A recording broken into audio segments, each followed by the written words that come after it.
పడిపోయిందని చెప్పి అంత ఈజీగా చెప్తున్నారేంటి? సరే సరే నాకు బుద్ధి వచ్చింది బాబు, నేను అవును నువ్వే తీసుకెళ్ళి మా ఆవిడ పడేసావు, నువ్వే పడేసావు. Hello friends, welcome back to our channel Ahmed 786. నేను ప్రెగ్నెన్సీ అని చెప్పాను కదండి, 7th మంత్ అని చెప్పాను కదా. అయితే హాస్పిటల్కి వెళ్ళాను, నేను మా మమ్మీ వెళ్ళాను. అక్కడికి వెళ్ళిన తర్వాత చెకప్ అంతా చేసేసాను. అయితే మెట్ల మీద నుంచి నేను పడిపోయానని మా వారికి చెప్దాము, నా మీద ఎంత ప్రేమ ఉందో ఏంటో టెస్ట్ చేద్దాము, ఎలా రియాక్ట్ అవుతారో ఆయన ఏంటో మొత్తం చూసేయండి. అయితే వీడియోలోకి వెళ్ళిపోదాము, ఇంకా మా వారి రియాక్షన్ ఎలా ఉండిద్దో చూసేయండి మీరు కూడా. హాస్పిటల్ నుంచి వచ్చేసారా? ఏమన్నారంటే డాక్టర్ గారు? అంతా బాగానే ఉందా? స్కానింగ్ లో రిపోర్ట్లు అవి మొత్తం వెళ్ళొచ్చాం బాబు, టెస్ట్లన్నీ చేశారు, అంతా బాగానే ఉంది అన్నారు. కానీ ఒకటి జరిగింది, అది చెప్పాలంటే నాకు ఏమైందంటే అమ్మాయిని పిలిచికెళ్ళి చూపించి వచ్చేటప్పుడు అమ్మాయి మెట్లు జారి పడింది. ఏంటత్తయ్య పడిపోయిందని చెప్పి అంత ఈజీగా చెప్తున్నారేంటి? ఈజీగా చెప్పడం ఏంటయ్యా? నేను కావాలని పడేసానా ఏంటి? కావాలని పడేసినట్టు మాట్లాడుతున్నారు. నా మాత్రం ప్రేమ ఉండదా?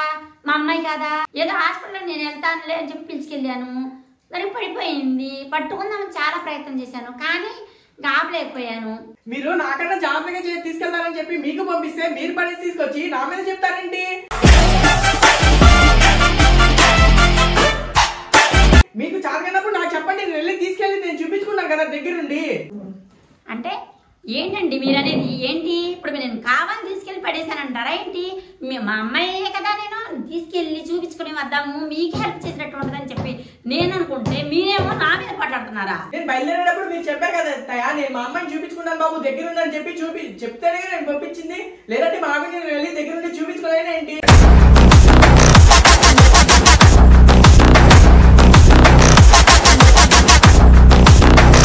ఇప్పుడు నేనేమో మా అమ్మాయికి చూపిస్తే మీకు హెల్ప్ఫుల్ గా ఉంటుందని నేను అనుకుంటే హాస్పిటల్ నేను పిలిచికెళ్తే ఏంటి నేను కావాలి అని పడేసినట్టు నా మీద తోస్తున్నానండి. అవును నువ్వే తీసుకెళ్ళి మా ఆవిడ పడేసావు, నువ్వే పడేసావు.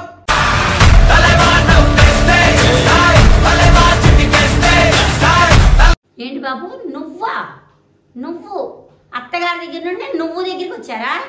సరే సరే నాకు బుద్ధి వచ్చింది బాబు, నేను చూపించడానికి తీసుకెళ్ళినందుకు నాకు మంచి మర్యాద చేశారు.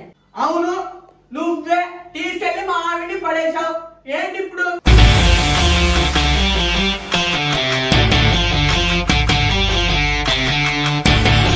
చెప్పు, నువ్వు తీసుకెళ్లి పడేసావు. నేను చీమ పుట్టిన కూడా ఇవ్వకుండా నేను ఇన్ని నెలలు చూసుకున్నా, నెలలు నువ్వు ఏదో నెల తీసుకెళ్లి నువ్వు పడేసావు. అక్కడ హాస్పిటల్ తీసుకెళ్లి పడేసి ఏమంటున్నావు? నేను పడేలేదు అంటున్నాడు. నీకు మర్యాద మా ఆవిడ పడి నుంచి వెళ్ళిపోయిందిలే అమ్మా, నీకు మర్యాద. నీకు ఇంకా మర్యాద ఇచ్చే రోజులు ఎప్పుడో పోయింది.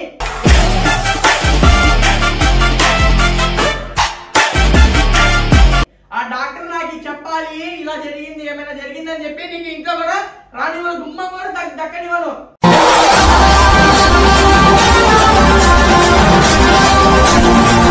నేను ఆ దేవుడు దిగొచ్చినా సరే నేను దేవుడికి రాని ప్రశ్నిస్తా, ఏంటి ఇలాగా అని చెప్పి.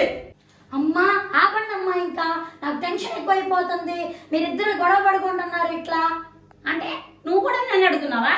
నువ్వు కూడా నన్ను అడుగు, ఆయన కూడా నన్ను అడుగుతాడు. నేను కావాలని చేశాను కదా, ఇప్పుడు నేను అనుభవించాల్సిందే. ఈసారి నుండి మీ ఇంటికి వస్తే కానీ, మీ ఇంట్లో అడుగు పెడితే కానీ అప్పుడే అడుగు నన్ను. బుద్ధి లేక మీ ఇంటికి వచ్చానమ్మా, మీ ఇంటికి వచ్చి నిన్ను చూసుకుంటున్నాను.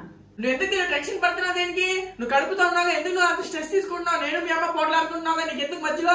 ఏంటండి మీరు ఏమైనా మాట్లాడుకుంటారా ఏంటి? పోట్లాడుకుంటున్నారండి. నేను ప్రెగ్నెంట్ ని మీకు ఆ మాత్రం కూడా తెలీదా ఏంటి? నువ్వు ప్రెగ్నెంట్ వి, మీ అమ్మ తీసుకెళ్లి నిన్ను పడేసింది, అందుకనగా నాకు మీ అమ్మ మీద కోపం, అందుకని నేను మీ అమ్మ మీద అరుస్తున్నా.